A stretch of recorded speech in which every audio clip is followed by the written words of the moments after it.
What's going on, everyone? So today I'm here working on a little bit of project of my own. Well, we have a good problem, and there is a lot of stingray babies. We just had 10 in the last couple of days, and we'll get a little update on them here soon. But those two were not the two mamas that I was watching. I have another ray in this tank right behind me right here, and those babies are dancing. So we're going to have another clutch here in the next couple of days.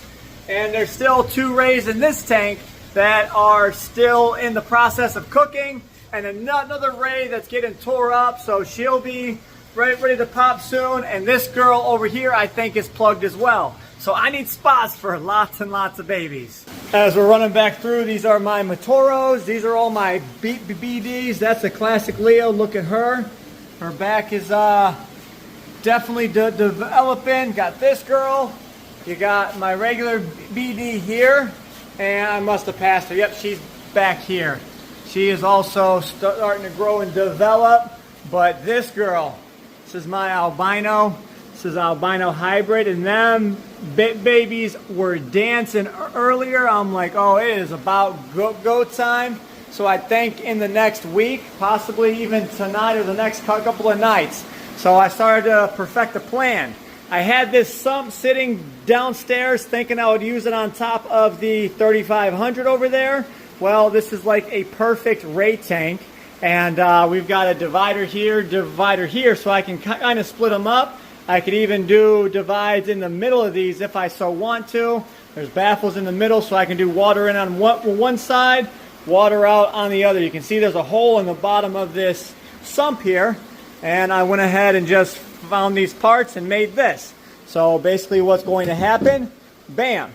Now the water level is going to come up probably 6 inches and overflow right over into this tub and go right down and in. And this will stop any worms or anything from going over, any rays from going over. Bring the water level up to about here and leave a good portion for air. I can get to both sides. I can get to this side, go around the back side, and get to here to be able to feed. So this is literally almost perfect spot for this tank. So now we are going to work on getting it, plumbed in. I got to tighten this up, get water ran to it, and I'm going to run some boards bracing underneath of it just in case it bows. Even though there's only 6 inches of water in it, I still want to make sure we don't crack this acrylic sump. Okay, so check this out. Here's what we got. We got the overflow installed. Actually took it down even more. So this is only about 2 inches of water, which is fine for the rays right now. I've got this piece I can add in at any time, bring it up another 4 inches as they grow. Or I can just put in an extension riser pipe on this and do the same thing. But I've got water, clean water coming in, going in that overflow, flowing through this, flowing through here, and back out. So now over here on this side, you can see this whole chamber right here. We do have some slits down in here, and the water's pouring out. If I just take some tape on the inside, it'll block these slits off to where now it fills up and comes out this top area. Now it leaves a 12-inch area to put a submersible heater in here and heat this water. If we're only using one side, we can bring the heater out and set it on the big side here. But if we have more babies, then they can go in the overflow and be able to, heat both sides. Okay, check this out. Pups are in here. Everyone is looking great. There are 10. We now have live blackworms in here. I got an air stone here.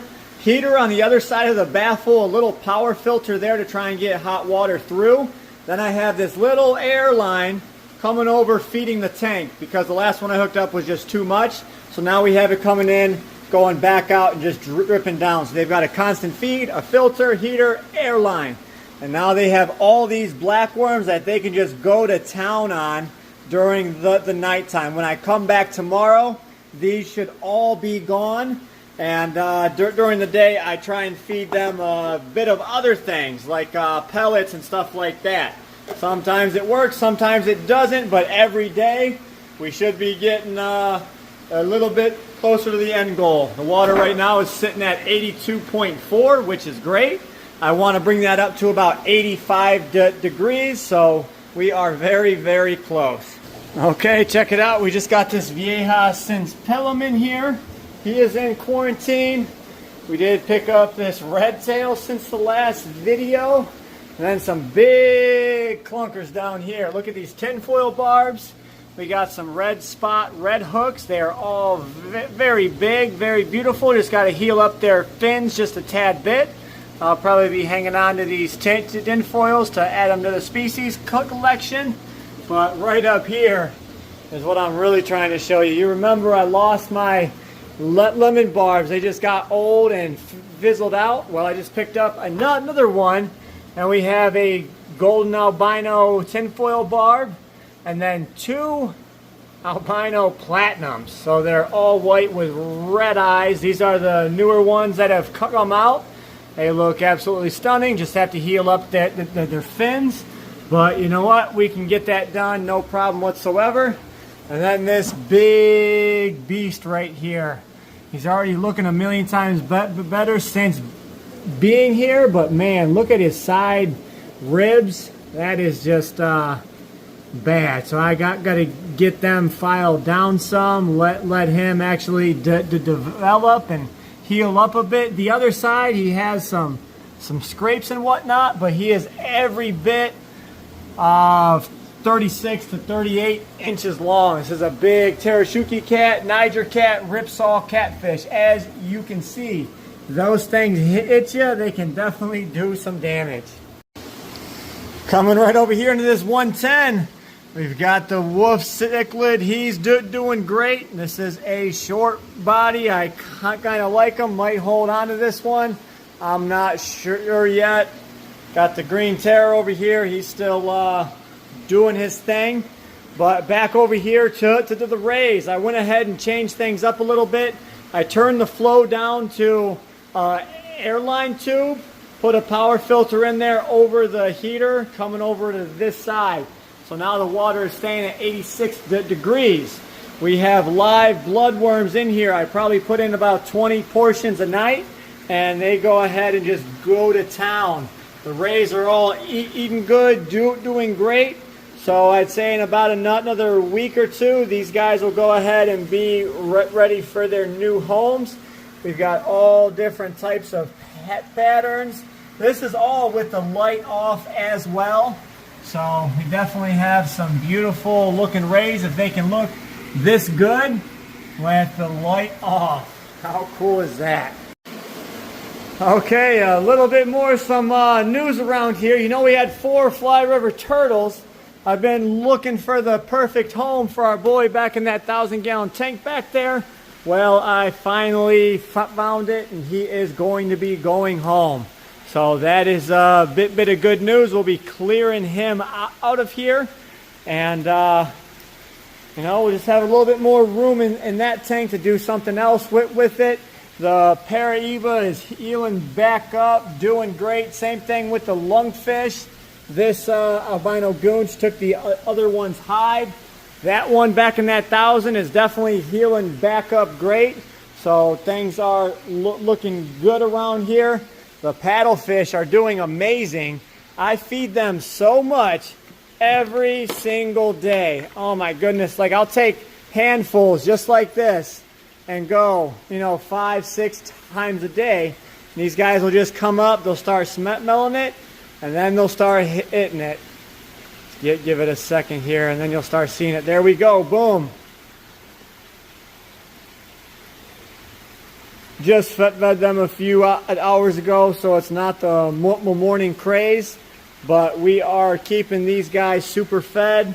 There you go, he's getting some. The sturgeon will come up top and feed, but let's look at these guys from the side. Look at them. They are all super fat, super healthy and chunky. Looking great. Not a bit of discolored skin. Nothing. These guys are doing phenomenal.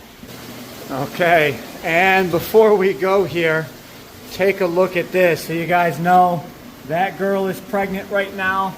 So is that girl right there. This girl. And I'm suspecting her because she gotten bit up before.